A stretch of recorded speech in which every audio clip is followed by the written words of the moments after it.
সালামু আলাইকুম বন্ধুরা, কেমন আছেন? আশা করি ভালো আছেন। আজকে আলোচনা করব বন্ধুরা ভিভো V40 আল্ট্রা ফোনের দাম এবং স্পেসিফিকেশন। ফোনের ভিতরে কি আছে, ফোনটা ভালো হবে না খারাপ হবে, এই সমস্ত বিষয় নিয়ে আলোচনা করব। তার আগে অনুরোধ করব বন্ধুরা, এখনো পর্যন্ত আপনারা যে আমার চ্যানেলটি সাবস্ক্রাইব করেননি তারা অবশ্যই এই চ্যানেলটি সাবস্ক্রাইব করবেন, আর পেজটিতে ফলো দিয়ে রাখবেন, লাইক দিবেন, আর বন্ধুদের সাথে শেয়ার করবেন যেন অন্য সকল বন্ধুরা দেখে উপকৃত হতে পারে। তো চলুন এই ফোনের ভিতরে কি আছে আমরা সেটা এবারে জেনে নেব। তো আমরা আলোচনা করব ডিসপ্লে, তারপরে ভেরিয়েন্ট, তারপরে দাম, এরপরে ক্যামেরা, তারপরে স্টোরেজ, সকল বিষয় নিয়ে আমরা আলোচনা করব। তো প্রথমে তো আগে তো ফোন কিনতে গেলে টাকার দরকার হয়, তো দামের বিষয়টা আমরা আগে আলোচনা করব। আসলে এটি ভারতের বাজারে ভিভো T40 আল্ট্রা ফোনটি, এর কিন্তু আরেকটা ভেরিয়েন্ট আছে লাইট, আর এটা কিন্তু আল্ট্রা। 8GB 256GB স্টোরেজের দাম কিন্তু 37,999 টাকা রাখা হয়েছে। দাম আস্তে আস্তে কমতেই থাকবে।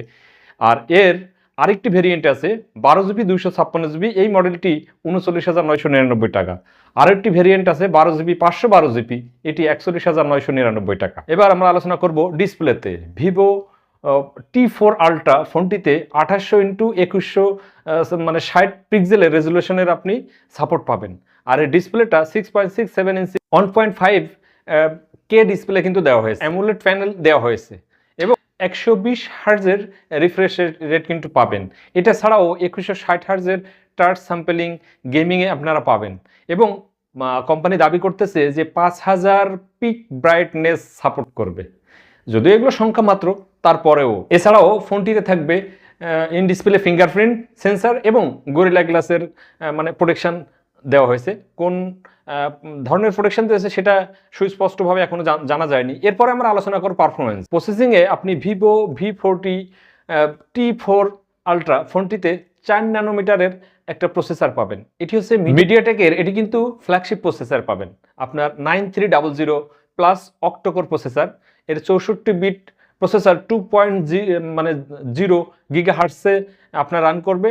আর কোয়াড কোর A720 এর ভিতর থেকে 3.4 গিগাহার্টজ। এবং এই ফোনটির এন্তত বেঞ্চমার্ক শুনলে আপনারা অবাক হয়ে যাবে, 19,45,481 বেঞ্চমার্ক। এবার আমরা চলে যাব ফোনটা স্টোরেজে কি দেওয়া আছে। আপনার ভিভো T4 আল্ট্রা 5G ফোনটিতে 8GB 12GB অপশনের অপশন থাকবে এই ফোনে। 12GB এক্সপেন্সিভ আরও করা যাবে, ওই যে নামমাত্র যেটা। এই ফোনটিতে সর্বমোট 24GB 12 অর্থাৎ 12GB ফেক, আমি বলি যেটা ফেক, এবং 12GB রিয়েল 24GB। এর সাথে আরেকটি ভালো খবর হলো যে এই ফোনটিতে LPDDR5X র্যাম আপনারা পাবেন এবং UFS 3.1 স্টোরেজ টেকনোলজি কিন্তু দেওয়া হয়েছে। এটা অনেক বড় ব্যাপার, যদিও প্রসেসর অনেক শক্তিশালী। এবার আমরা চলে যাব ক্যামেরায়।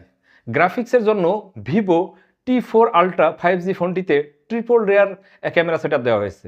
এই সেটআপে LED ফ্ল্যাশের সাথে অ্যাপারচার, এটা কিন্তু ক্যামেরার খুব গুরুত্বপূর্ণ একটি বিষয়। অ্যাপারচার নিয়ে আমি পৃথক ভিডিও করব। 1.8 অ্যাপারচার যুক্ত 50 মেগাপিক্সেলের সনির 702 একটি সেন্সার দেওয়া হয়েছে, প্রাইমারি সেন্সার। এর সাথে সাথে 2.50 অ্যাপারচার সম্পূর্ণ 50 মেগাপিক্সেলের প্যারিস্কোপ এবং 8 মেগাপিক্সেলের আল্ট্রা ওয়াইড যোগ করা হয়েছে এই ফোনটিতে। এবং সেলফির জন্য কিন্তু এবং ভিডিও কলের জন্য এটি 2.45 অ্যাপারচার যুক্ত 32 মেগাপিক্সেলের ফোন ক্যামেরা সংযুক্ত করা হয়েছে। এবার আমরা চলে যাব ব্যাটারিতে। ভিভো T40 আল্ট্রা 5G ফোনটিতে ব্যাকআপের জন্য 5500 mAh এর ব্যাটারি দেওয়া হয়েছে। আমাদের টেস্টে এই ফোনটি 13 ঘন্টা 24 মিনিট আপনার ব্যাটারি ব্যাকআপ দিতে পারে বা পেয়েছে। এটি কিন্তু আমার না, এটা কোম্পানির দাবি। এর সাথে সাথে 90 ওয়াটের ফাস্ট চার্জিং কিন্তু দেওয়া হয়েছে। তো এক নজরে যদি আমি বলি তাহলে ভিভো ফোনটির ডিসপ্লে হিসেবে পাবেন 120 হার্টজের অ্যামোলেড ডিসপ্লে, মিডিয়াটেকের ডায়মন্ডসিটির 9300 চিপসেট প্লাস 12+12 512 মেগাবাইটের স্টোরেজ এবং 8 মেগাপিক্সেলের রিয়ার ক্যামেরা, 32 মেগাপিক্সেলের আপনার সেলফি ক্যামেরা, 90 ওয়াটের ফাস্ট চার্জিং, 5550 mAh এর ব্যাটারি। তো এটাই ছিল আজকের আলোচনা। আশা করি ভিডিওটি আপনাদের অনেক উপকার আসবে। ধন্যবাদ সকলকে।